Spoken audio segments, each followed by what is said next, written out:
Негізі мені кашаққа тығып жүрген Қуаныш. Соң көрдім. Бәріміз кашаққа тыққан соқсың. Сөйтіп жаңағы мынау атқора соған бұл кішкене жылқылар ма. Пример теплица жұмыс. Сөйтіп жүрген сөйтіп сол кісі қораға көрініп кетті 40 бас саулық подарит етеді ғой. Қуаныш па? Иә. Барып анау халифті көрем. Сөйтіп одан жаңағы 3 саулық сатып алам халифке қашырып. Сонымен кеттік қой, кіріп кеттік қой. Сөйтіп биыл енді мынау енді VIP қой, VIP. Бұл иә. Ал енді айт мынау бәрін қаяқтан тауып алдың, кімнен үйреніп алдың? Бұны иә мына жерде жатады.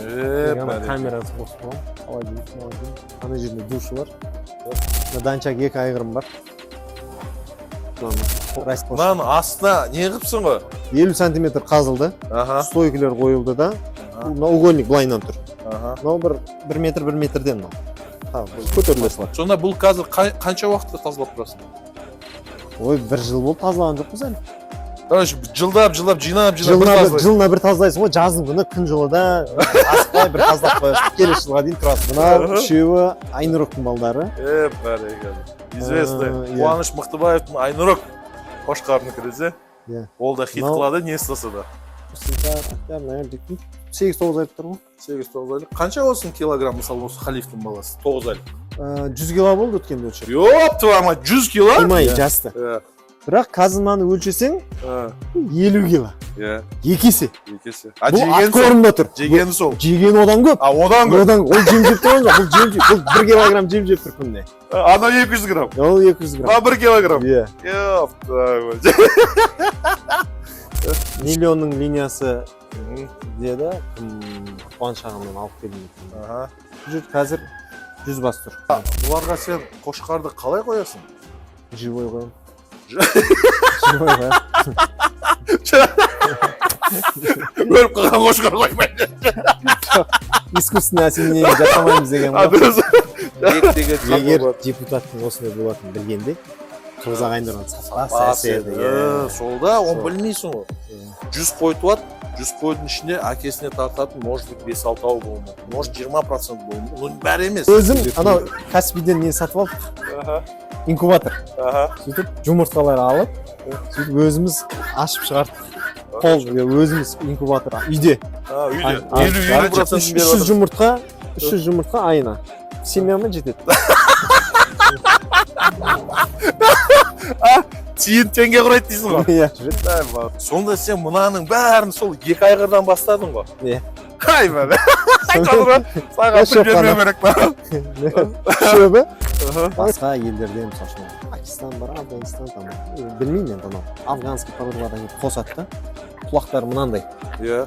Қой мынандай. Иә. Мен айтып, мен тура сол. Бля, құлағын қалай өсіреміз десе. Негізі бар ғой, құлағы егерде 20 сантиметрден кем болмасын, үстіне $2000 қосылады десе бір бәлеғып өсіреміз па мойымша. Тасық. Гиреліп қойып менше. Кеше алдық, жем пісірейін деп алдық. Дұрыс я. Былтыр саулықтар тұрған кезде 200 грамм жем пісіріп берді. Күніне 200 грамм жем пісіреміз, бұл 1 к 1 болады. 400-500-ге шығады, соны беремін. Теріс айланып кетті. Енді бидай пісіргені қалай бидай? Бидай арпа жүгері. Арпа жүгері. Мысалы үшін өсіп отқан жас балдар қанша тамақ беріп бұл семірмейді. Иә, семірмейді. Бұл семірмейді. Біз сияқты 30-40-тан асқан кейін семіреді. Болды, арғырай өспейді деген. Сол кезде. Сондықтан біз бұны жасына толғаннан кейін семіреді малды. Мен де соны айтамын. Жасына толмады ғой. Негізі вообще 3 айлық 4 айлық алдық қой біз. Ошибка істеппіз. Жасына толған мал алу керек. Ары қал, но жасына толған ал. Сүйек тоқтатқанда, ары қарай уже шегініп кетеді. Халал басам ғой мен. Өзің ба? Мен бір шақырам қоятын. Бұнай ма? Әдемі. Сөйтіп, өз анау хотелкаң қандай болса соған істей береді екенсің. Шаруашылық қалай? Бұлай да ұмытқым, мал жан қалай депші. Малдар ма? Кеп қалдық. Иә, қош келесіз. Негізі біздің түсіріп атқан обзорымыз біріншіден мен үшін мотивация. Потому что менде хоббимен бастадым ғой. Сөйтіп, әр күнге барасың, анадан сұрайсың, мынадан сұрайсың, біреу айтады, біреу айтпайды. Әйтеуір көке жәке деп үйреніп сол тірлікпен 4 жыл болды жүрген. Бүйтіп. Енді маған ұнаған нәрсе, енді мен бала шағама да ұнасын деп, әйтеуір өзімен бірге алып жүрем. Сөйтіп енді сіз сияқты, жаңағы Қуаныш Мықтыбаев, ана жақта Кенже бар, бәрін қораларын көріп жүріп, содан аласың ғой мотивацияны шығады. Енді ол кісілермен салыстырғанда біз енді бір кішкентай бір не ғой. Жоқ, енді олар да мынандайдан бастаған шығар енді қазір ғой мынандай. Негізі мені кәсаққа тығып жүрген Қуаныш. Соны көрдім. Бәріміз кәсаққа тығып отырсың. Сөйтіп жаңағы мынау атқора соған ғой кішкене жылқыларыма. Например, теплица жұмыс. Сөйтіп жүрген сол кісі қораға көрініп кетті, 40 бас саулық подарит етеді ғой. Қуаныш па? Иә. 40 бас подарит етеді. Қой бағам деген менде ой болған жоқ. Сөйтіп соны аламыз. Кейін уже оны зерттей бастайсың, ананы көресің, сонымен азартқа кіріп кетті. Сосын Анвар Рүстемов деген ағамыз бар. Кисарауат. Сол кісімен танысып, сол кісімен араласып, ағалы інілі болып қазір жақсы араласып тұрамыз. Сөйтіп сол кісімен Қырғызстанға шығамыз. Сөйтіп Абдулла Шариповтан барып, анау халифті көрем. Сөйтіп одан жаңағы 3 саулық сатып алам, халифке қашырып. Сонымен кеттік қой, кіріп кеттік. Сөйтіп биыл енді кішкене басын көбейтіп бір 200 бас саулыққа жеткізейін деп отырмын. Қазір бір 100 бас істеп, 120-дай істеп қойдық. Қуаныш ағадан барып, біраз нелер алып, тоқтылар алып. Сөйтіп жинап келіп ертең тағы Қырғызстанға 200-ге жеткізейін деп отырмын. Сенде не ма? Конкретно бір порода ма или арашан, гисар деп бөлесің ба или общий ала бересің ба? Менде светлый алып жатырмын. Сол өзіміздің сол енді Қуаныш ағамыздан сол Байсар алдым ғой мен. Байсар алдым. Мен селекцияға жұмыс істеймін деген ішінде ой болып жатқан жоқ менде. Неге десең, селекция ол Қырғызстанда жақсы дамып жатыр. Зачем изобретать велосипед дейді ғой. Бізде селекционный қошқарларды сату қиынырақ. Баға жоқ.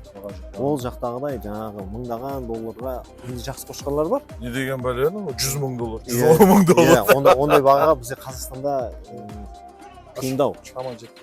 Жақсы қошқар іздейтін адам бәрі сол Қырғызстанға барады. Мына жерге келмейді ешкім. Ақшасы барлар итак жаққа барады. Көзінен алады десе? Иә, көзінен алады. Сондықтан өткенде бір жасар қошқарымды сойдым да. Сөйтіп почти 400,000-дай ақша болды. Етпен. Қарабұлаққа апардым, өткіздік. 400,000 жетер-жетпес ақша болды. Етпе жұмыс істеу керек. Бірақ сапалы малды өсіріп, жаңағы биыл жазда әшейін ол местный, беспородный қойларды алып, 400 бас байладық. Қозылады. Одан орындым мен. Жоқ, енді минусқа кеткен жоқ, бір қатты плюсқа кеткен жоқ. Тапқан жоқ. Неге? Менің 1 айлық қошқарым туылған қозылар. 1 ай, 40 күнде где-то бір 40 килоны беріп қалады. Живой вес. 1 айлық ба? 1 айлық 40 күнде ары кетсе 2 айда 40 килоны живой весін айтамын. Беріп қалады. Почти 10 кило болып туылады ол өзі. Беріп қалады. Соған маған тағы да шайтан сыбырлады. Ана алатын бағасы өседі деп. Мен алдым оны. Ол өспейді ол. Ол өспейді. Сөйтсем ол гені жоқ, порода жоқ. Ол өспейді, тұр беті. Жейді, өспейді. Аналар өседі. Мен ойладым да олар 1 жаста тура солай сияқты. 100 кило, 150 килоға барады. Ашин қой ма? Ашин қой. Тұр қазір көресің. 200 қалды. Сондай болады. Сосын мен ойлаймын, беспородный қойды алып, откормға қойғаннан лучше жақсы. Байсары болсын, арашан болсын, гисар болсын. Матканы алып, соның төлін откормға қойсаң, содан біріншіден мал өзіңнен шығып отыр. Екіншіден результат бар. Эффективность бар, иә. Сол бізде. Негізі мен де сөйтіп айтамын да. Шәлтірең 200 баққанша, породасы 50 бақ. Сол. Біріншіден тез өседі, береді и дальше кете береді.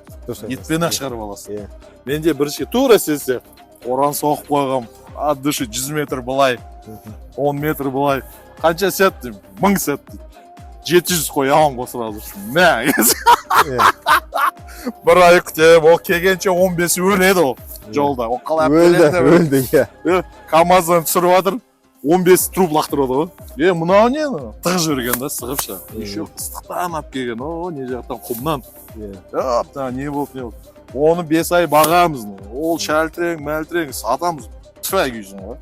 Мен сөйтіп сол өз-өзімізге сеніп қалдық қой. Білем. Жаңағы мынау 40 бастан бір 50-55 бас алам. Қозы. Біреу өлмейді. Порода. Біреу өлмейді. Уақытылы жаңағы несін, зоотехникасын бәрін жасайсың, прививкасын саласың, витамин бересің, өсіп жатыр. Әдем. Ал келді, өле бастады. Мынау ауырады. Несі көп. Сондықтан бізде қазір қырғыздар өте қатты сапаға кетіп қалды.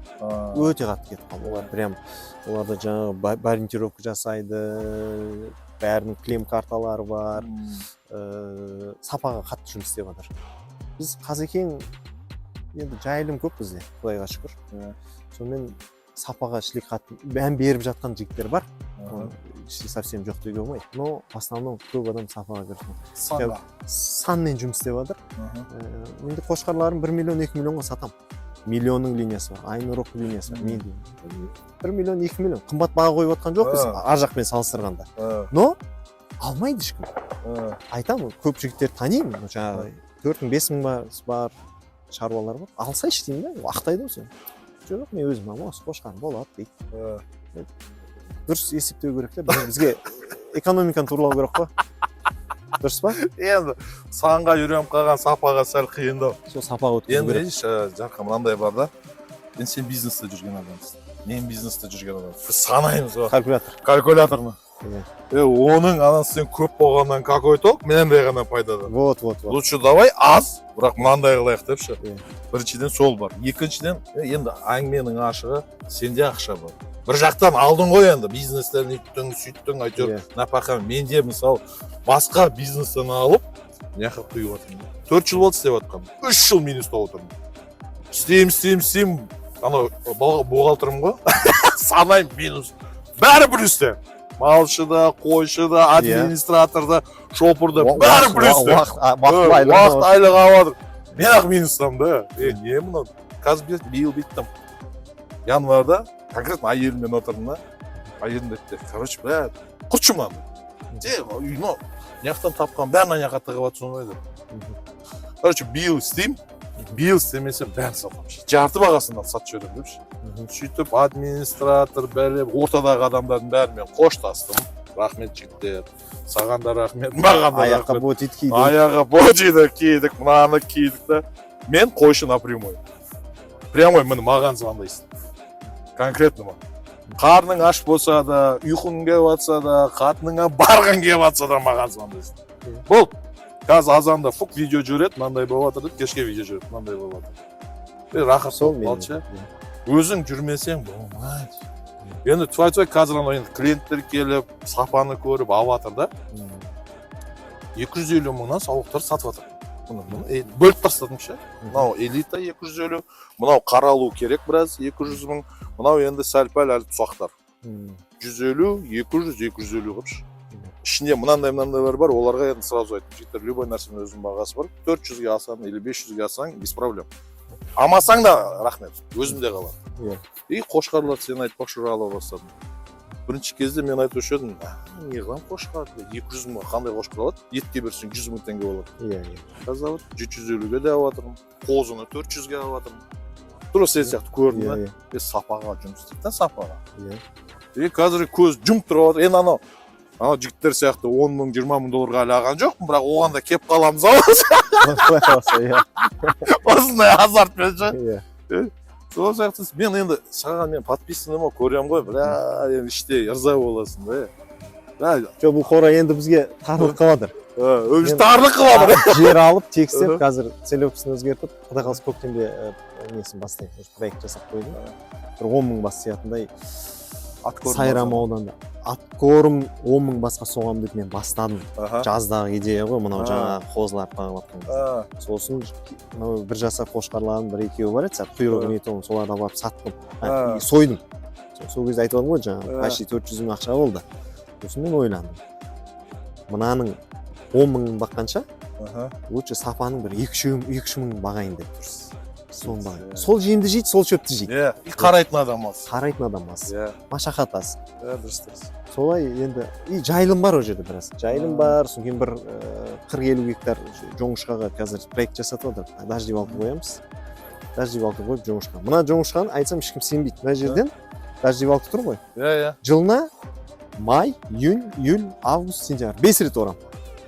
5 рет орам. Жоңышқан. Үй Ұялмай қызармай. 5 рет орам. Мынау Қарабұлақтың жігіттері трактормен келіп орып береді.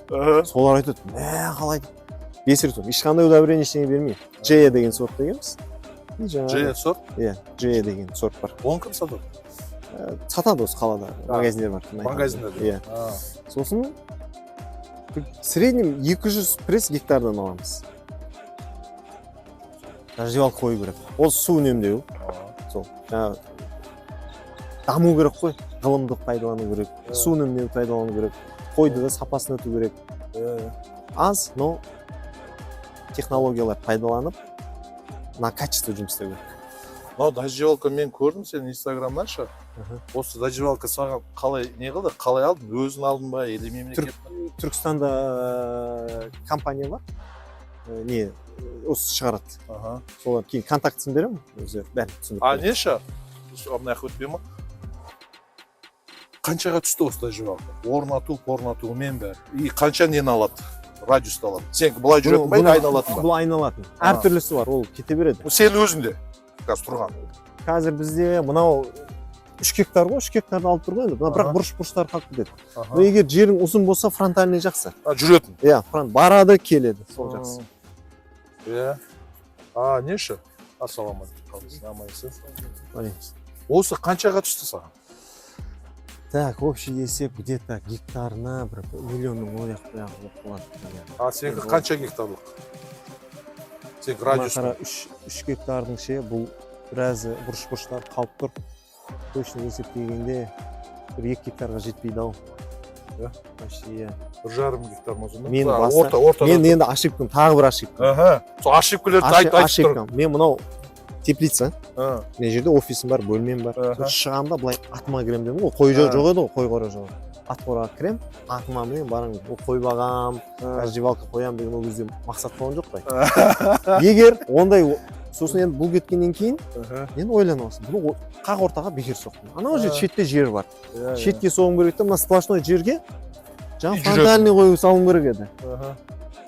Тоже ошибка. Бірақ ар жақта енді там учитываем басқаша. Қазір мына жақтаған бәрі минустың бәрін аяқтайын. Иә. Қадағалайсың ғой. Бізде де тура сондай. Менде де дейтін жерлерім баршы.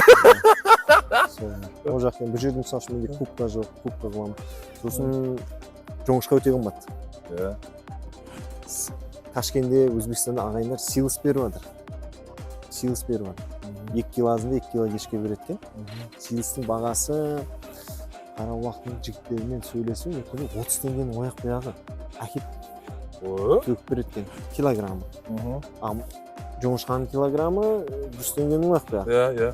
3 есе арзан.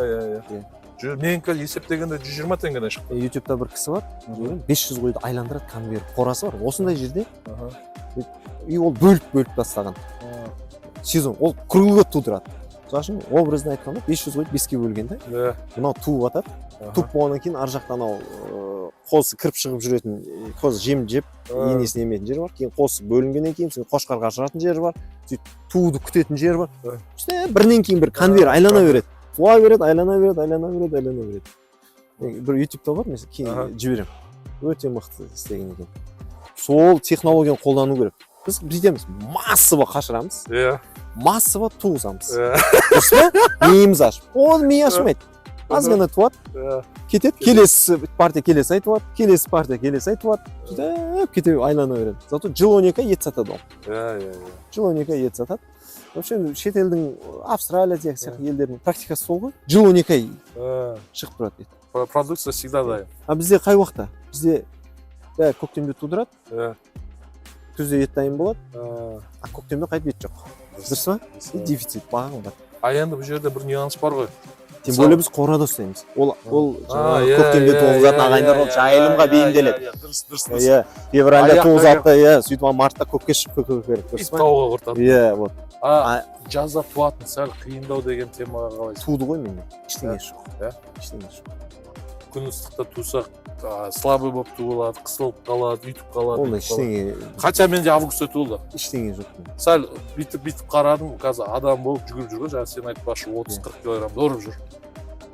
Сонда. Ол неге ауру болады дейді. Өкпе болады жазда туған мал. Неге?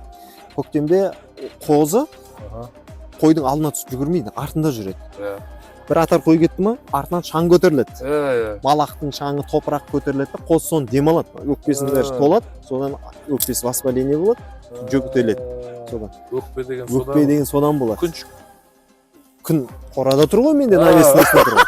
Сен осылай айтасың. Иә, біз қорада өсірудің технологиясын айтып жатырмыз. Иә. Менде қорада тұрады бір. Екіншіден астық тақтай. Астық қазір көресің, астық тақтай. Малақ жоқ. Содан бір шеті бар, малағы бар жер. Бірақ оны ар жақта біз тақтай қоймаймыз деп шештік. Неге десең, ол қымбат, өте қымбат. Біз ашылатын қылып жасаймыз да, аптасына бір рет, 3 күнде бір рет уже техника алып, сырып алып кетеді. Тап-таза қылып. Кенже ағамыз бар ғой, кімне деген. Байдыбекте. Соны ютубта үздік жоба дегенге шықты өткенде инстаграмда. Сол трактормен бәрін сырып тазалап қойды. Австралийский методқа қалайсың? Австралийский методты шынын айтқанда бірақ қатты зерттеген жоқпын. Ашық аспанда. Ашық аспанда. Сырым ағамыз айтып жатыр енді. Жаңағы сиырдың бәрі неде тұр ғой. Мен ана сол австралийский методпен 70-те 20 қылып істедім да. Бірақ күн ыстықта бетін жабу керек по-любому. Сетка жабу керек. Сетка жабу керек. Мен ладно, ол жаздың күні бірдеңе қылып сетка жабармыз. Қыста қиын да. Қыста қиын ғой. Мысалы үшін Бауыржан Оспанов деген ағамыз бар. Алакөл агро. Ол кісіні ютубтан қарадым, мен прямо таныс емеспін. Но қарасам, ода ашық. 50 мың басқа ма, қателеспесем, аттан площадка соққан. Ашық. Фермер.ру түсірді, қателеспесем. 50 мың не? Бас қойға, ат қорымға ашық аспанда тұр. Неге? Ол жақта күн салқын. Иә. Фук қатып қалады, көктемге дейін жер қатып жатады. Тапталып қатты. Соның үстіне ал желіне мынандай осындай бір метрлік ағаштар қойып қойған. Ыққып. Жел мына жақтан ұрса мына жағына келіп жатады. Мына жақтан ұрса мына жағына кіреді. Ұзын осындай загондар, екі шетіне ақыр, кармаразачпен жем тарқатпасын, шөбін тарқатады. Бізде міне былшық. Одан мал қалай жатады? Жатамайды. Ертең ауру болады. Сондықтан бұл мәселе сәл біздің климатический условияға ол ашық аспан қиындау. Негізі солтүстік болу керек, немесе ол іштей оңтүстік құрғақтау жері болу керек. Өйткені сырым былай істеп жатыр ғой, сәл уклонмен. Ол сізде сиыр ғой. Сиыр ол кете береді десе, тауып алады десе өзің керек. Қой жуас. Любой нәрсеге көнеді. Сондықтан кейін проектісін көрсетіп, осы сияқты болады, бірақ мен жанына дуал жасадым. Дуал жасамау керек екен. Ауа кірмей қалады, күншеден. Күн түсу қиындайды, асты кебу қиындайды. Ашық, тура осындай загон болады. Астын тазалайтын кезде қой мұнан да шығады, загонға шығады да. Есік жабылады, сырылады, тазаланады, қайтып кіреді. Ортасы ашық, кармаразачик ортамен тарқатады. Дұрыс. Кармаразачик деген тема ба? Кармаразачикке қалайсың? Кармаразачик, кеше сен айдан кармаразачик маған ұнады. Ұнады? Кайфы? Неше тонна көтереді екен? 3 куб. Тоннамен ше? Сен тоннамен есептейміз ғой? Енді не сасаң да әйтеуір 3 куб қой. Не бидай сасаң да, керек қанша килограмм бидай көтере алады екен? Салып көрмедің бе? Мен салып көрген жоқ, мен нені заказ бердім? Ковшикті ше. Енді біз жем берген кезде ат қорындағы малдың өзін 2 мезгіл береміз. Азанды кеш. Максимум жарты кило бересің. Иә. Жарты килосын. Менің қорам где-то 120 метр болады. Мына бетіне 400, мына бетіне 400. 800, сонда 800 кило. 400 килограмм азында, 400 килограмм кешке. 400 кило көтерсе болды да. Ой, 400 кило, 3 куб деген мысал. Өлдім анасы 3 тонна ғой, 3 тоннадан былай қарай кете бересің. 2 тонна дейсің ал. Сол жеңіл. Сол мен де бір жағынан ойладым да, мен шөп ше. Ол да мен дробить етем да. сөйтіп енді кәдімгі ковшигім келсін, мен обзор істейін десем, ковшигім жоқ. Қазір бала-шаға ары-бері просто айдап жүр. Қойшым ана жаққа барып келеді, айдап, бері айдап, жаяу жүргісі келмейді да. Сол ана ковшик келсін. Ковшикті де заказ беріп қойдым, ана нормально өзімізге лайықты бір куптық. Где-то бір 3,5-4 миллионға келеді. Бұл жаңа жылдан кейін әкеліп беремін деп. Соны алып келсе, көріп, сіздің ораңызды. Мен VIP қой, VIP. Бұл, иә. Ал енді айтынан бәрін қаяқтан тауып алдым, кімнен үйреніп алдым? Бұны сол YouTube-тен қарайсың, өзің ойланасың. Бұл нақыл тұр бұлай. Вытяжка көрдің бе? Жоқ жерде. Ауа шығып кетеді бәрі. Шетінде қалдырдың ба? Шет ашық былай кетіп тұр. Иә. Шығып кетеді. Негіз ауа шықпаса біле көзіңнен аштыршы. Иә, анау. Көзің былай тұрсын, көтінде ашып кетеді. Ол бар. Мынау не комната бар? Бұл енді малшын бөлмесі бұл. Малшын бөлмесі. Мына жерде кішкене кухнясы бар. Мына жерде әшейін андай. Көрмейміз а? Беспорядок бұл, түсірмек бұл. Жөйле беспорядок болған. Братан, кімде порядок дейсің? Тамақ мына жерде жейміз. Иә. Базар жоқ. Ремонт істейін ба деп мен көшетін болған соң самород. Зота ана жақтан евро қыласың. О жақта уже әдейі қысып отыр. Үй істеп отыр. Мына жақ тамақ ішетін жер, мына жақ бөлме жататын жер. Иә, мына жер жатады. Камерасын қосып қойғам. Ана жерде душы бар. Туалеті де ішінде емес па? Туалеті сыртта. Сыртта ба? Мен де ішінде де негізі өзім істеген ғой. Потом, короче, сендерге условиямыз. Душ, ванна ішінде де. Кішігірім қадып, киім. Бірінші аттың темасымен бастадың ба? Аттың темасымен бастадым. Данчак 2 айғырым бар. Россияда Донской конный завод бар. Казачий конный завод. Осы атқа сен қалай кіріп кеттің өзі? Менің атам өзі көкпар-шапқан. Қанда бар нәрсе ол. Кішкентайымыздан сол ауылда атқа отырып сол. Бір енді қатырып шаппаймын. Өмірімде көкпар шапқан адам емеспін. Көкпарға жаяу баратын адам. Иә, інеміз бар шабады. Атқа мініп, былай. Нәсібе. Короче, ақша пайда болды, сол мен ат алам дедім ғой. Бір кісі бір тайпадар етті. Ар жақты тепсет. Өз жерде қора соққан. Сол енді қалып кетті. Сол кетті. Тайпадар етті, ат қора соқты. Қойпадар етті, қойпадар соқты. Адамдар піл падар ететін болса, зоопарк соғып жүретін жасын. Екі ат? 2 айғыр бар. Ар жақта сыртта жүр, келіншектері бар, балдары бар. Мынау жаңа 2 жақ, 2 биеге ғой, 2 айғырдың 2 үйір бесі. Енді көмес қой 3-4 соған соғылған мына жерге дейін. Ар жағына санитаркасы бар, бие туған кезде тұрады. Бұның бәріне кейін қазып, мынаның астына не қыпсың ғой? 50 сантиметр қазылды, стойкілер қойылды да, мына угольник былайынан тұр. Мынау 1 метрден мынау. Көтеріле салады. Бұл не? Ағашпен істелінген ба? Иә, ағашпен. Не, түріктерде ме? Пластмаспен істейді? Өзбектер сатады екен қазір. Өзбектер сатады, бірақ қымбатта ол. Қымбат екен, мен де санадым, что-то маған экономикасы дұрыс емес қойды. Қымбат ол. Сонда бұл қазір қанша уақытта тазалап тұрасың? Ой, 1 жыл болды тазалаған жоқпыз әлі. Короче, жылдап, жинап жылына бір тазалайсың ғой, жаздың күні күн жылыда асықпай бір тазалап қоясың, келесі жылға дейін тұрасың. Мынау кімдер, мыналар чересчур блатной ғой. Бұл жаңағы Қуаныш ағамыз 40 қой берді дедім ғой. Содан сол саулықтар қашып келген ғой сол жерден. Солардан туылды. Мына үшеуі миллионның немерелер, кім Сұлтан деген қошқар береді, миллионның баласы. Соның балдары бар. Миллионның немерелері? Миллионның немерелері. Біз өзіміз жет атамыз танымаймыз, қойдың жет атамыз танымалатын болдық. Мынау үшеуі Айнұрықтың балдары. Бәрекелді. Известный. Қуаныш Мықтыбаевтың Айнұрық қошқарының кірізе. Ол да хит қылады, не істаса да.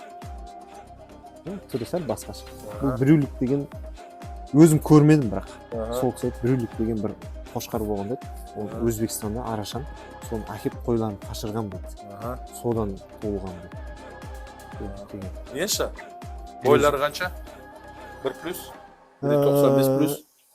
Бірдің өткенде 98, 1 сол шама. Сол 1 деп есептейш, грубо. Салмақ? Салмақ, бұлар ат көрінбей тұрған жоқ. 200 грамм әшейін комбикорм беріп жатыр жаңағы Приватный арпа бидай жіберді мынау аткормға келеді содан бере саламыз 200 грамм беремін суткасына и жаңағы жоңышқада тұр аткормның соның өзінде 150-140 килограмм болып тұр бұлар. Енді мынандай сұрақта қарашы, мен өзім айтамын да, 150 килограммнан асқан қошқар уже былай айтқанда қойға сәл жарамсыз болады деп ше. Нормальный вес 140-150 потолок. Қойға да нормальный, өзіне де стабильный деп. Жоқ енді бұны аткорм қойсаң бұл кете береді ары қарай. Кете береді, әңгіме жоқ. Сондықтан держим форму. Мен солай ойлаймын, мен өзің қалай ойлайсың? 200-ден асқан мысалы 220-230 килограмм қошқар ол қалай болады? Қинап жібересің ғой. Өзі де қиналады, кейін қойға да бір настроениесі бола ма болмай ма? Может олар показателін көрсеткісі келетін шығар сату үшін. Мен ойлаймын да, предел осыған дейін жетеді, выставканы оту үшін. Выставканың темасы ғой деймін да. Сосын ондай қошқарлар в основном искусственно семейный жасайды. Торғын алады екен уже. Соны айтадым да, даже бір 100 қойың болса да, хоть 1000 қойың болса да, бір флагманың болса, сенде қайсы флагман? Менде қазір бұл жерде өзім бір вау дейтін жоқ, бірақ мынау биеде сәл қисық демесең, осы ұнайды маған. Атын кім деп қойдың? Аты сол әкесінің атымен тұр бақ, ат қойылмады. Әкесі Брюлик деген еді ғой. Қалай? Брюлик. Брюлик? Брюлик. Бриллиант. Брюлик деген қошқар менің флагманым десе, менде мысалы Муфаса. Менің флагманым қораға келгенде. Өйткені Аманат деген қисарым бар. Мына жерде Қалеки деген соседім бар. 10 шақты қойы бар. 10-ға жетпейді сол. Сол өткенде алып біраз қашырып алды. Бірақ мен бұны өзім әлі қойған жоқпын. Өзім қойларымды биыл Қуаныш ағам қошқарбет Малыштың баласын и Белая стрела деген бар. Сол екі қошқармен қашырдық аржақтық. Олар қазір туып. Так. Мына бізде кім? Бұл саулықтар ау? Бұл Қырғызстаннан келген арашан қойлардан туылған биылғы төл еркектер. Қошқарлар. Еркектер ма? Соның ішінде Халифтің баласы бар. Великолепный Халиф. Халифті бәрі біледі. СНГ-ның бәрі біледі ғой деймін Халифті. Мынау Халифтің баласы мынау. Көп бля, көрініп тұр, кеп тұршы. Кеп тұр. Мынау Халифтің баласы.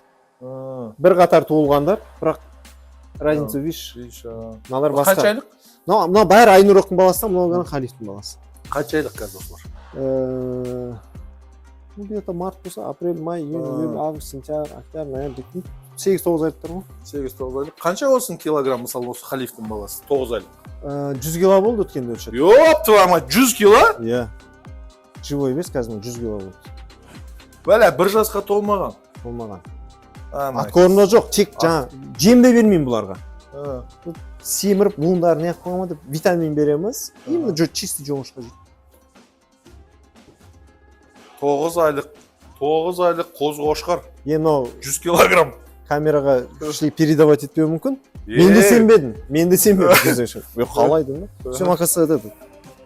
Массада костяк. Негізі қан по-любому береді ғой өзің. Қан по-любому өзің. Құдай қаласа, қазір мен 200 тоқтыға жеткізем деп едім. Көктемге дейін сөйтіп жазда қоям июньде. 100-ін кімнің депутаттың орғын берем деді. Қуаныш ағам. Үлкен рахмет ол кісіге. Сол кісі ғой поддержка беріп. Сол бәрі. 100-ін депутаттың орғымен 100-не Халифті қоям. Депутаттың Халифтің линиясы. 2 линия. 100-100-ден қояйын деп жатыр. Мынау жаңа аткорм бұл. Аткорм? Мясо бұл. Дұрыс қой аткорм. Мен де қазір 100 бас аткормды қойдым ғой, көрейінші деп.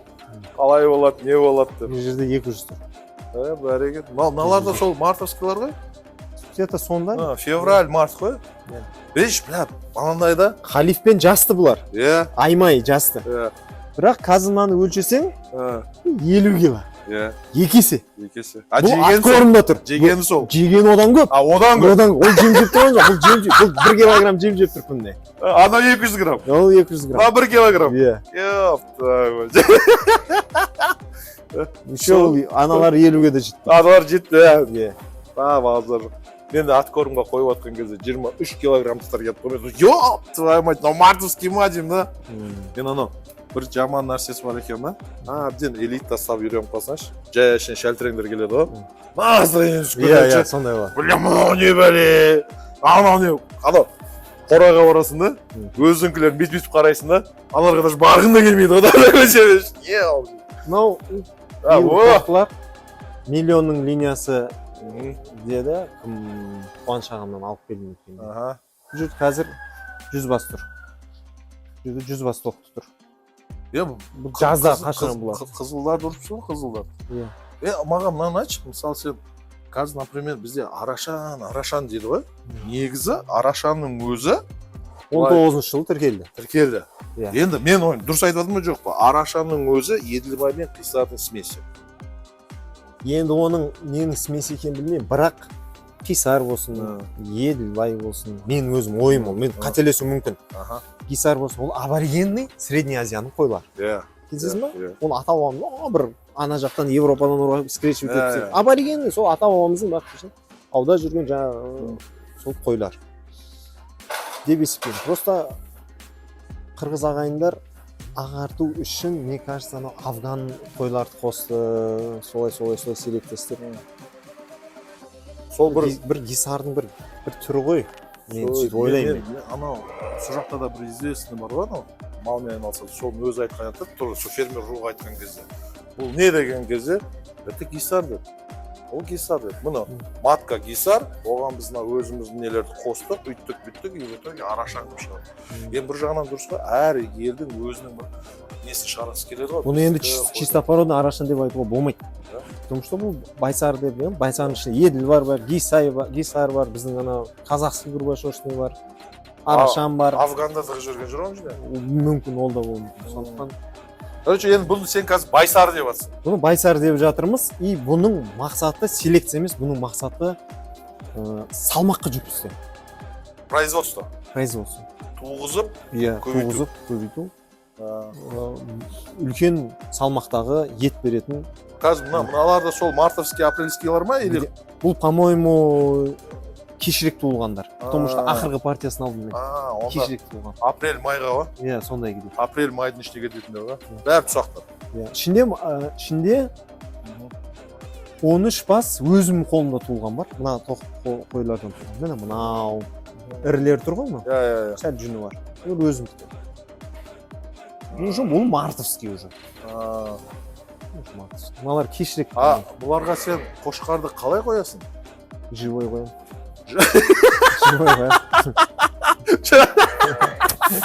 Өліп қалған қошқар қоймайды. Искусственный осеменение жасамаймыз деген ба? Қатты естіледі, живой қошқар қоясың. Бір жасқа толғаннан кейін қоясың ба? Бір жастан асырып қоясың ба? 9 айына қоясың ба? Март болып есептейік, апрель, май, июнь. Где-то июнь-июльде қоймын, бір жастан асыру керек. Бір жастан асырып. Мен есептеймін, асыру керек.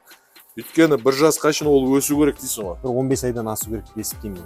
Өсу керек ол, сформироваться ету. Мен де соны ойлап жатырмын. Егер де мартта туылған болса, айналдырып келді, ол август, сентябрьде қой, и қыста туады. Егер де мартовский болса, уже былай өткізіп май, июньде де болады ау деп ойлаймын. Тем более бұл порода скороспелый. Бұл скороспелый, Мынау қашы, уже қой сияқты тұр. Бірге толған жоқ ол? Толған жоқ. Менікі қазір қара. 8-9 ай тұр мұны. Анау қисарларым бар ғой өзімдікі. Январскийларға мен октябрь деп қойдым. Уже өсіп қалғанда бүйтіп қараймын, қоймен бірдей. Уақыт кетіргенше не алдында анау қисар аманатымды алдында қойдым. Бәрі қашып кетті. 1,5 жаста қойғам. Сол былтырғы төл, 24-тің төлін жазда қойдым. Тура сол жаңағы мен айтқан. Міне туылады, міне солар. 24-тің төлі мынау қызыл сырғада тұрғанда 24-тің төлі. Мына сары сырғадағылар жаңағы Қуаныш браттың туылады, міне. Қазір Атабек қаншалы туды бізде қазір? 15. Талғат жазбасашы сразу қазір прям. Жоқ, бүгін күнде жазсай. 15 туды. 18 бар, Вот 3 туды. Енді қара. Жақын менде тағы мынандай сұрақ. Обратно мен өзімнің ойымда. Қозы туылған кезде ол 10 килограммда туылады, 9 килограммда туылады, 5 килограммда туылады. Бірақ туылған қозы ол көрсеткіш емес қой. Туылған қозы көрсеткіштердің біреуі. Бірақ 100% бермейді ғой. Уходына да байланысты. Ол уходқа байланысты, оның қанына байланысты. Ол мысалы менде болғанда практикада реально кішкентай кезінде әдемі дәу еді да. определенный уақытқа келді да болды өспейді ары қарай. Хотя бәріне бірдей қараймын да. Содан кейін мен қазір өзім уже андай қылып жатырмын. Қошқарды уже қошқар болып сформироваться еткен кездегі. Мынау реально қошқар. Анау қозға емес. Қозы өсуі тек деген егер депутаттың осындай болатынын білгенде қыз ағайындырған сапасы еді. Сол да, оны білмейсің ғой. 100 қой туады, 100 қойдың ішінде әкесіне тартатын, может быть 5-6 болмайды, может 20% болмайды. Ну бәрі емес. Өзгеріп кетеді. Ол өскенде 1000 өзгереді ғой. Ары содан кейін қазір қошқар қандай болған дұрыс деген кезде мен айтамын, шамаң жетсе, рисковать еткің келсе қозы кезінен ал. А жоқ, мен рисковать етпейін десем, онда дайын қошқар. Сосын қошқар әдемі бола беруі мүмкін. Үлкен болуы мүмкін. Дающий қошқар болу. Ол да бар. Ол өзінің генін бере білу керек. Ол тоже. Нағашыларға тартып депутат неге мықты? Депутат неге мықты? Депутат дающий. Ұқсатыпты олар. Өзіне ұқсатыпты. Тоже үлкен роль играет. Сен ойынша, мысалы, бәрі қошқарға зависимо болмайды ғой, саулыққа да зависимо ғой. 50-де 50, 70-де 30. Қалай ойлайсың? Жігіттің жақсы, нағашынан дейді. Ағашының жақсы, ағашынан дейді. Сондықтан матканың рөлі қошқардың рөлінен кем емес. Матка мықты болу керек. Матка жақсы болу керек. Матка мықты болу керек. Мен де соны айтамын да. Ол нағашыға тарта ма, жоқ әкесіне тарта ма, оны мен айтамаймыз. Матка мықты болу керек. Матканың салбы болса, қандай жақсы қошқар болса. Қазір мен, например, маткаға ставка қоямын. Өзіме маткаға. Қошқарға да қараймын, бірақ маткаға ставка қоямын. Мысалы үшін мына тоқтылар жайылымнан келген ғой енді былай. Арықтау да, қазір қарасаң түрі былай вау емес. Но бұрын қаны мықты. Миллионның линиясы. Бұл ертең 1 жастан асқан 2 жас болып мынандай болады. Дәу қой болады ол.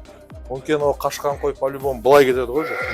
Былай уже сформироваться. Бұл жерде енді обычный сауыттың тоқтылардың бағасына қарағанда мен қымбат бағаға алдым бұны.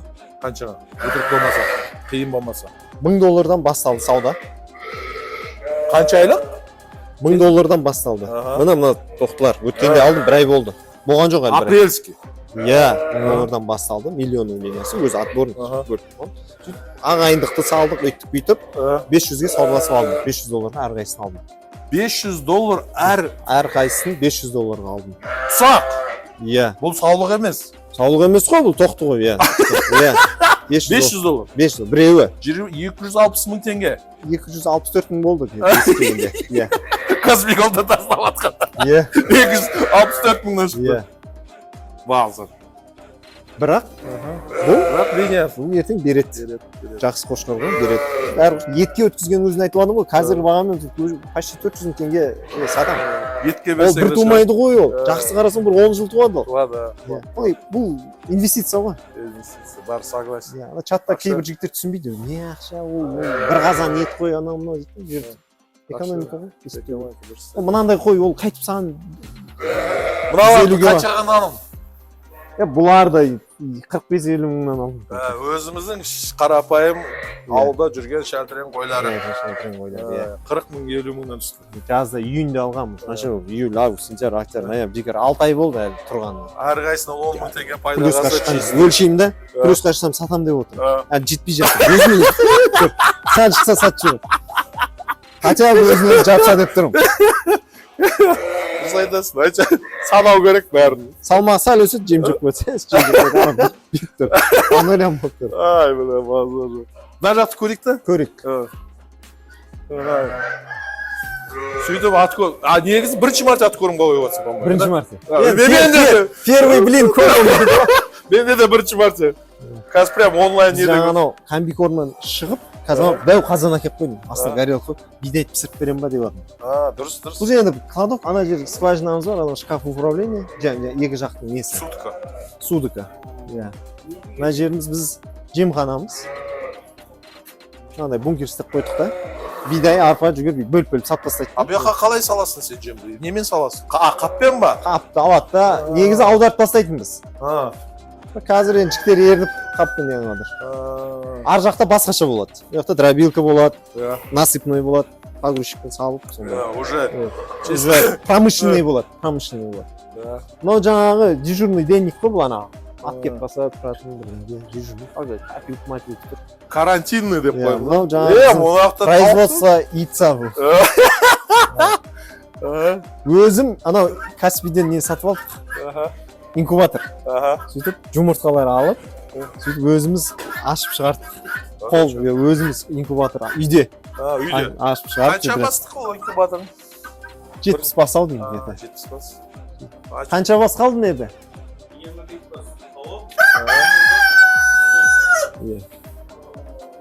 Өзіміз қолдан тұқымнан шығарғанбыз. Короче, барлық нәрсен кішкентай қанша тұқым туады күніне? 25-ің сол 50% 300 жұмыртқа айына. Семьямен жетеді. Тиын теңге құрайды дейсің ғой? Иә. Екі загон, екі айғыр шығады. Күн жылда жүреді. Сонда сен мынаның бәрін сол екі айғырдан бастадың ғой? Иә. Ай бәле. Саған бір бермеу керек па? Шөбі. Шетінде дробилкасы. Қаншада қанша? Қазір айтам. Есіне шығып қапта. Лайынан бір 11 ма 12 ширинасы. 11-ау. Онауымыз 15. Где-то бір 30 метр ма? 29-30 метр лайынан. 30-ға 12. Где-то. Сондай. И биіктігі? Есімде жоқ. Қанша деп ойсың ғой? 8. 8 емес, 7. Сондай да? Қанша толық жинайтын болсаң қанша пресс еді еще? Бір 10 мыңнан асып кетеді ау. 10 мың пресс жинайды. Қолдырғансың ба 10 мың? 10 мыңға жетпеді. Әлі келген ондай сұраныс болған жоқ десе. Енді аны дождеваловка там отыр ғой. Дождеваловка? Өзі айланады, өзі шашады. Құдай қаласа осындай дождеваловкалар бізге де нәсіп етсін. Ойда бар негіз. Планда. Дождеваловканы.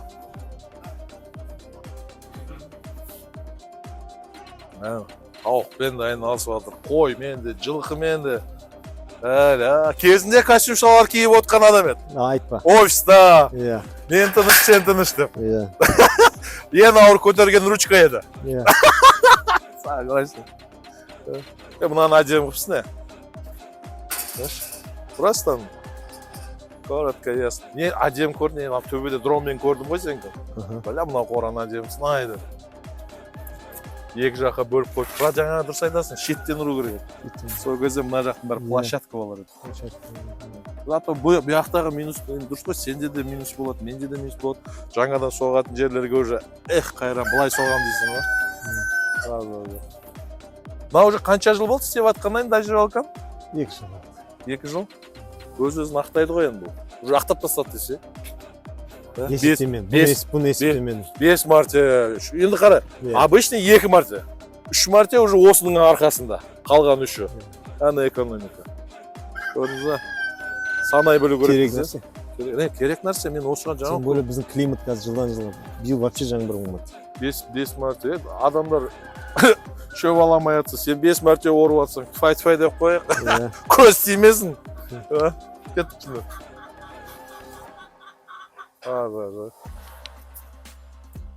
Вообще негізі осы қораң примерно сенің қанша теңгелік қора қазіргі нарықта? Кеткен расходын айтайын ба? Жоқ, кеткен емес, мысалы сататын болсаң. Кеткенде енді... Уже бұны зататын беріп қойды. Уже зататын беріп қойды. Онда үлгердің десе. Өзіміздің інілеріміз да? Өзіміз. Енді бәріне қызық қой, осы жерде ақыр задатып беріп қойды деген кейін обязательно қызық қой. Қанша болса мен киласы, фарқы қанша болса мен? 200-дің шамасы. 200 миллион? 200 миллион теңге осы қора қанша жер гектармен? 6,5 гектар жермен. Дождевалкасы бар, несі, бәрі ішінде. Өте жақсы. Уже готовый бизнес. Ана қойды аламын да кетем болды. Қалат болды. Тауықты қалдырып отырсың. Бонус қыл. Ай, балам. Ол жақта. Я мыналарды вот бұны қарап, мыналар туылған қозыға ғой енді светодиодный бір нәрсе деуші еді ғой оны. Кәдімгі лампа ғой, нагреватель деп.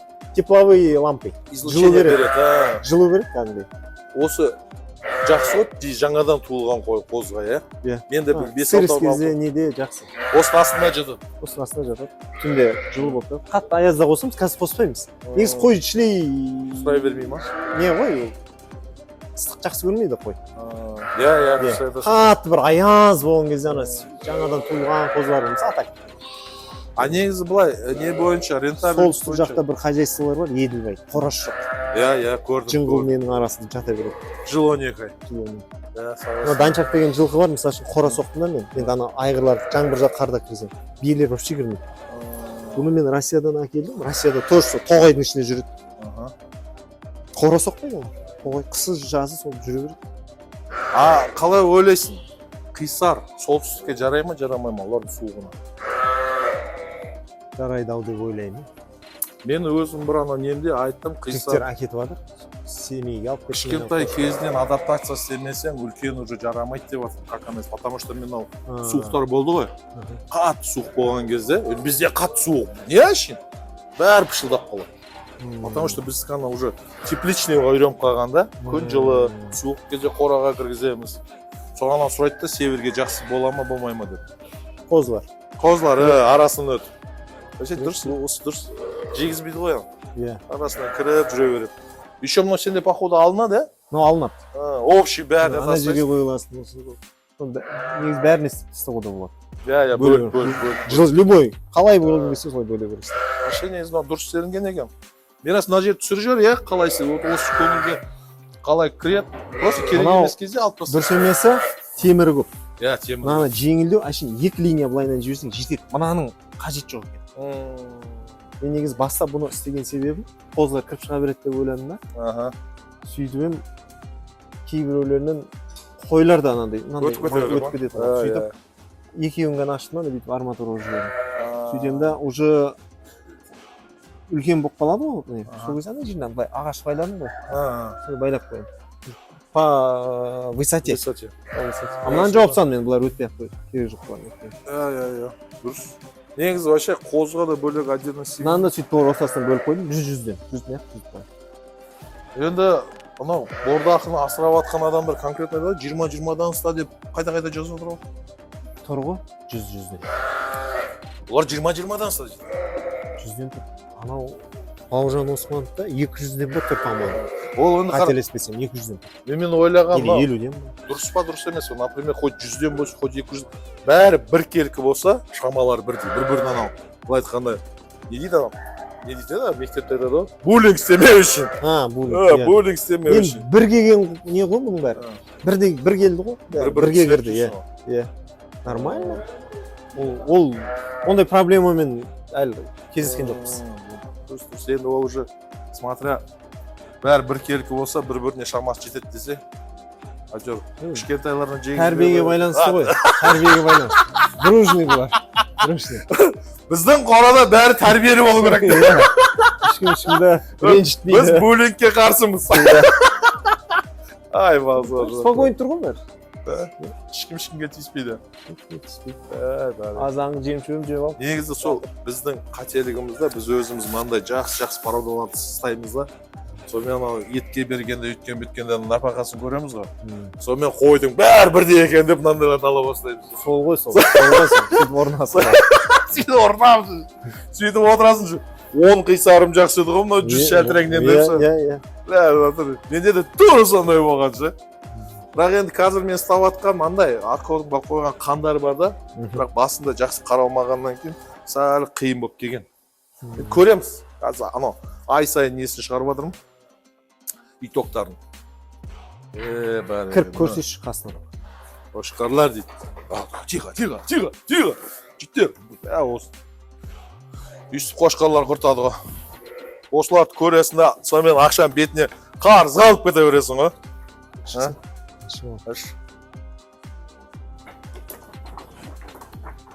Деп мынау қораңға демі ғой, твай.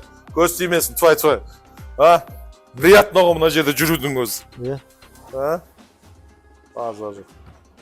Көрдің ма? Әлі жеткен жоқ ма? 1 жыл болды негіз. Иә. Жеткен жоқ асты. Енді? Әлі бір 30 сантиметрдей бар әлі. Жоқ, ана, неде, согласись, былай айтқанда, осы тірлікті істегеннен кейін, қораңға кірген кезде бір әуестенетін нәрсең болса, кайфовать етесің, иә? Көріп, қошқарларды қарап, сипап, қойларынды көріп.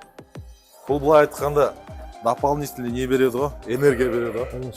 Демаласың ғой. Мен мысалы, анау тірлік, мынау тірлік бизнесті білесің ғой енді? Бір тірлік болып атады, бір тірлік болмай атады, қораға ашып кетемін. сөйтіп қораға барамын бәрі жасау.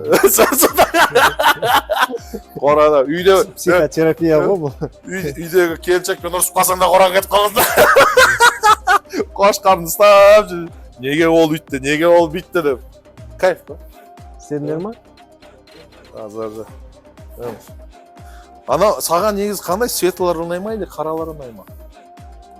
Негізі светлый бағып жатырмыз біз қазір. Светлый. Бірақ қараларды негізі жаман емес.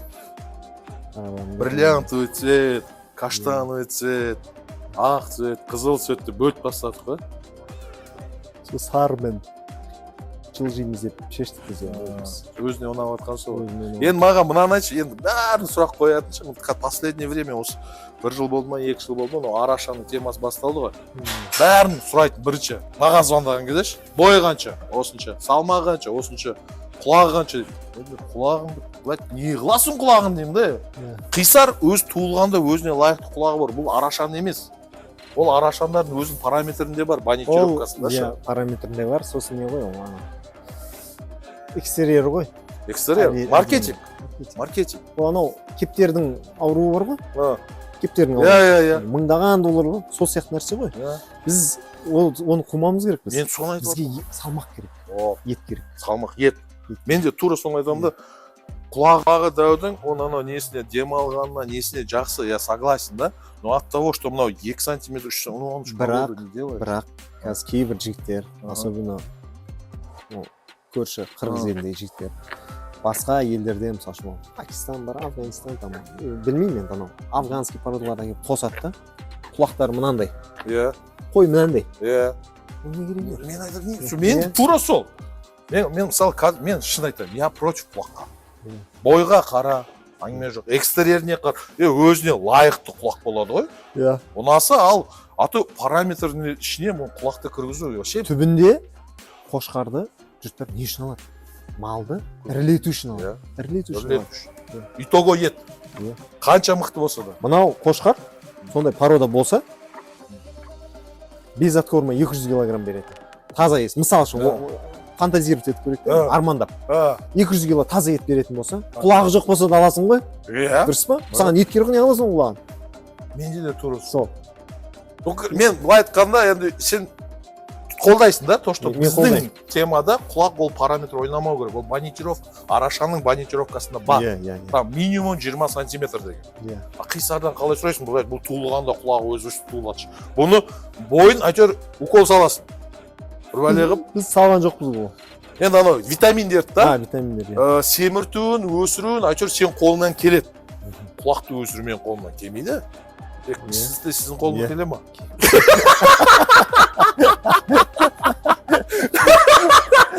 Бұла құлағын қалай өсіреміз десе. Негіз бар ғой, құлағы егерде 20 сантиметрден кем болмасын, үстіне $2000 қосылады десе бір бәлеғып өсіреміз болмаймыз. Тасақтасын. Гереліп қойып менше. Ай, қызықша. Жарқын. Жарқын, мынау не үшін? Изначально не үшін? Халал болсам ғой мен. Өзің ба? Бір шақырам құлақ алсам. Ұнай ма? Әдемі. Сөйтіп, өз анау хотелкаң қандай болса соған істей береді екенсің. Ананы кеше алдым. Жем пісірейін деп отыр. Дұрыс я. Былтыр саулықтар тұрған кезде 200 грамм жем пісіріп бердік. Күніне 200 грамм жем пісіреміз. Ол 1 к 1 болады. 400-500-ге шығады. Соны беремін. Теріс айналып кетті. Енді бидай пісіргені қалай бидай? Бидай арпа жүгері. Арпа жүгері. Бүтіндей пісіресің. 2 есе ісінеді. Мысалы үшін азанда бір қайнатып қоясың. Кешке дейін ісініп, кешкі салқындап, кешкісін тарқатып бересің. Нормально. Тема. Экономия. 130 теңгеден алған нәрсең автоматически 260 теңгелік зат болып шыға келеді. Иә. Кішігірім газға кетер енді. Иә.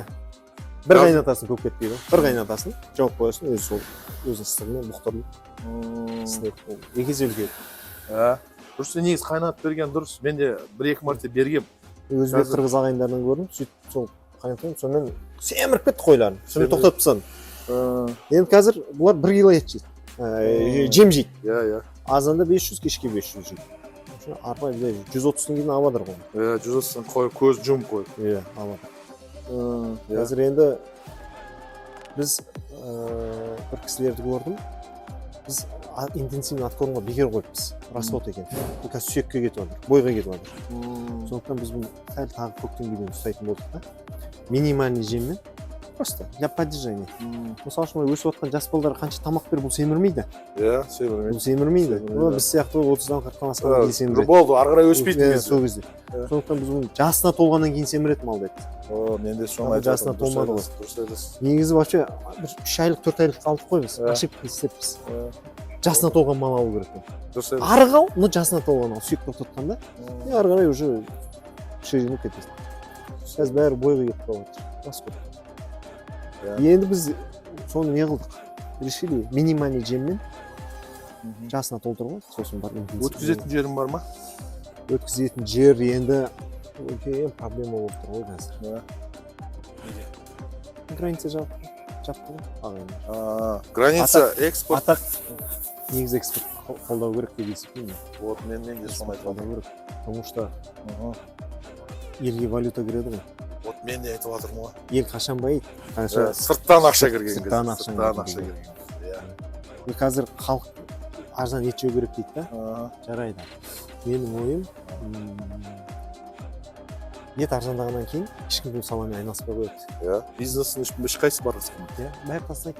Бәрі ешкім мал бақпай қояды. Ата-бабамыздан келіп жатқан нәрсе болса да біз экономиканы мал бақпай қояды. Мал бақпағаннан кейін малдың саны азайып кетеді. Малдың саны азайғаннан кейін айланып келіп дефицитке келеді. Иә. Дефицит болған кезде біз не істейміз? Сырттан алып келеміз. Ол кезде қымбаттың көкесін сол кезде бересің. Мен де тура соны айтып жатырмын. Мақұл, еттің бағасы менде бір өзімнің ойымда бір модель бар, енді оның қаншалықты ол жүзеге асуын аспауын мен ойлаймын. 1000 қойың бар сен. Иә. Әр облыста, әр қалада, жаңағы әрбір территориальный единицада ауыл шаруашылық басқармалары бар, акимат бар, жергілікті атқару органдары бір социальный базар сияқты ма, социальный бір склад сияқты ма ашсын. Бидайдың продкооперация бар. Иә. Примерно сол сияқты. Ашады. Бүйтеді сен 1000 қойың бар. Саған 900 қойға квота береді. Шығар. Білгенсің. Шығар шетелге. Қытайға апарасың ба, Пакистанға апарасың ба, Афганистан, Өзбекстан өзің білесің. 100 қойыңды, мысалы үшін қазір нарықтық баға қанша отыр? 3,5 мың шамасы отыр ма? 100 қойыңды 2000 теңгемен бер.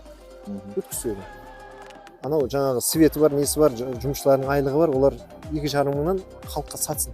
Социальный магазиндер қойсын, базарға шығарсын. Жергілікті өзіміздің қазақтың 20 миллион халқымыз 2,5 мыңның етін жесін.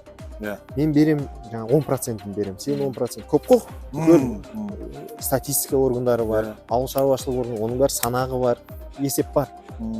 Сәл-пәл погрешность бар, но есеп бар. Әр уақыт келеді санайды, қанша бар? 1000 ба, 100-ін өткізесің, 100-ін давай, мен саған квота, сата бер. Мен келсем. Мен ана жаққа 5000 демен, 6000 мен сатам да. Сөйтіп, мына 2000 теңгенің расходын сонымен перекрывать етіп жіберем. Дұрыс.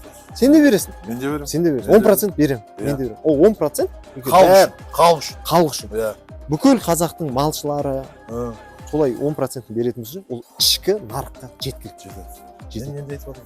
Ол біріншіден ішкі нарыққа жеткілікті, екіншіден ақша болғаннан кейін сен уже жақсы қора соғасың. Суару технологиясын енгізесің. Жоңышқаңды егесің, жүгеріңді егесің, бидайыңды егесің. Игерілмей жатқан жерді игересің. Құдайға шүкір қазақтың жері кең. Орталық Қазақстан, солтүстік Қазақстан, жер кең. Жұрттардың бәрі малға бар. Қазір не болды? Ауылда адам жоқ. Балдардың бәрі, жастың бәрі қаяқта? Қалада жүр. Глованың несін айдап жүр ана. Тачки теріп жүр, курьер болып жүр. Яндексте таксист болып жүр. Дұрыс па? Соның бәрі сол сельхоз университетке түседі. Жоғары білім алса, техник болады, ветеринар болады, ауылға барады. Ауылды көтереміз біз олай. Қалай көтереміз басқа? Субсидиямен ауылды біз көтере алмаймыз. Субсидия айтып отырмын да, жаңағышы Қытаймен машина істеуден жарысып, Америкада айфон істеуден жарысып, не қыласың? Керек емес нәрсеге ақша. Істей алатын нәрсені істейік та, жер бар. Потенциал бар. Потенциал бар, адамдардың желаниясы бар. Көрсет. Мысалы, мен тура сіз сияқты мен де бизнестемін. Менде определенно, например, айтайық та, мысалы 100 миллион маған тық қойдық дейді. Но мен анау бизнесімде 500 миллион бар ғой, например. Мына жақта тема болып жатса, развитие болып жатса, экспорт ашық болса, мемлекет пайда тигізбесе де, по крайней мере, зиян келтірмей, мешать Иә. етпесе. Иә. Мен ана жақта тағы да 500 миллионның оборотынан алып, 300 миллион тағы тығам. Желание ұрып атса, алып келіп үйімді сатамын, машинамды сатамын, осы жаққа тығамын ғой. Иә. Потому что етті біз ана жақта спрос бар кезде. Бірақ мен де солай ойлаймын да, бірінші мәрте шығар, именно ауыл шаруашылығында. Біз Өзбекстан деген мысалы өте үлкен нарық. Ол Құдайдың берген бізге бір Сыйы, біз оны пайдалануымыз керекпіз. Ол нарық. Ол нарықты қазір моңғолдар жаулап жатыр. Кіргізіп жатыр моңғолдар. Ертең ол неше топ болады ғой. Әрқайсысы өзінің уже потенциальный клиенті бар. Клиенті бар, сол айтады. Яғни товарын почта бітті. Стабильный жерден. Біз бір береміз, бір бермейміз. Бір береміз. Сондықтан енді үкіметтегі ағайындар ренжімесін. Бірақ мен малшы ретінде, ауыл шаруашылық саласының қызметкері ретінде бұл саясат дұрыс емес деп есептеймін. Ол да бар. Значит, мен қазір тура мен де осы ойдамын да. Егер де өкімет сен өзіңнің оборотыңда жүрген малыңның 10%-ын социальный проект ретінде халыққа мынандай бағадан бересің десе, сен көніп тұрсың. Әрине. Мен ойлаймын, бәрі көнеді. Мен де көнемін. Мен уже білем конкретно, мен 1000 қой ұстасам, 1000-ның 100-ін мен халыққа берем, арзан бағада 900-ын мен экспортпен алсам. Онда осы жерде тағы бір айтып кететін нәрсе бар. Кеше мен подкастта көрдім, Арсенді, Астанадағы. Ол айтты, біз Қытай деп жүгіреміз, анау Иран деп жүгіреміз, анау деп жүгіреміз. Біз какой-то сонша халыққа экспорт деп жүгіріп жатырық та, мына тұрған Өзбекстан тойдыра алмай жатыр. Жабамыз, ашамыз, жазамыз. Өйткені өзімізде жоқ деп ше. А зачем тогда бегать, блядь, сырт жаққа? Неге бізде жоқ? Желание жоқ. Ол желание пайда болады, егер ол рентабельный болса. Рентабельный болса, жұрттар сол салаға ақша құяды, сол саланың оқуын оқиды. Енді қараш, бізде мен квотаны былай не қылдым да, зерттедім. Ол жерде былай айтады. Квота бар, тек қана 5000 бастан жоғары ұстайтын аткорм базаларға дейді. Олар шығара береді. 5000-нан кім жоғары, олар шығара береді. 5000-нан төмендер шығарамайды. 5000-ға ешкімнің жағдайы жете бермейді ғой адам. 5-6 ғана. 5-6 ғана. Конкретно бүйтіп санайды. Мынау деп айтып алады. Сонда қалғандары не шай ішіп отыру керек па деген ой келеді. Мен, например, қазір лично өзім, қатты десем, бір 2000 ұстайтын жарым. Енді бүкіл анау үйдегі алтын-палтын жеңшемнің, әпшемнің өткізіп, ломбардқа өткізбесем, мысалы. Ол жерде енді қателесуі мүмкін, бірақ үлкен сондай бір сол ауыл шаруашылық саласында жүрген олигархтардың интересін лоббирование сияқты көп. Мен де солай деп отырмын. Сонда қалай біз тоқалдан туылдық па? Сонда біз қазір былай болып отыр ғой. Халықтың жағдайын ойлайық деп, определенный слойды қинап жатыр. Определенный слойды. Пайдасы аз жігіттер. Пайдасы. Көнбейтін жігіттерді. Көнетін жігіттерді, анау нормально объемда жүргендерді лоббировать етіп жатыр. Сен ойын. В принципе, мен де соған келіп жатырмын. Если жалықпа, пусть бәріне жап. Ашасына бәріне жап. Енді бұл жерде тағы бір нюанс бар да, бір әңгіме, былай айтады ғой, еркекше өсек дейді ғой. Соның арасында мен естігенмін. Бірінші. Біз тірідей сатсақ та, сойып сатсақ та ұрғашылар кетіп қалып жатыр дейді. Ұрғашылар. Сойғанда да ұрғашылар кетіп қалып жатыр, тірідей де ұрғашылар кетіп қалып жатыр дейді. Оған кім кінәлі десек, ол айтады, енді мынау ветеринария қызметкерлер, таможня, сою бекеттері, солар сәл-сәл былай неправильный движение істеп жатыр, неправильный бизнес дейді. Ұрғашын соймау керек, бірақ олар сой жүріп жатыр. Енді оны білмейсің ғой, сойып тұрған мал. Біріншіден соны жабу деп. Бірінші очередь.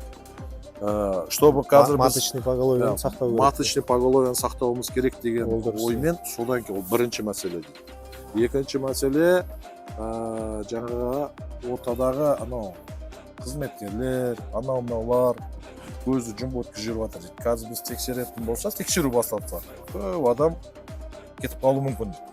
Мен білмеймін қайда кететін, бірақ кетіп қалуы мүмкін. Сондай нәрсеге жетпеу үшін временно біз жауып қойдық дейді. Временно. Олар временно деген білмейсің қай уақытқа шейін. Енді бір адамдардың жаңағы сыбайлас жемқорлыққа жақынырағына себеп қылып, қаншама мыңдаған ауыл шаруашылық қызметкерлерін қинауға болмайды ғой. Егер ондай фактілер бар ма, жұмыс істеу керек.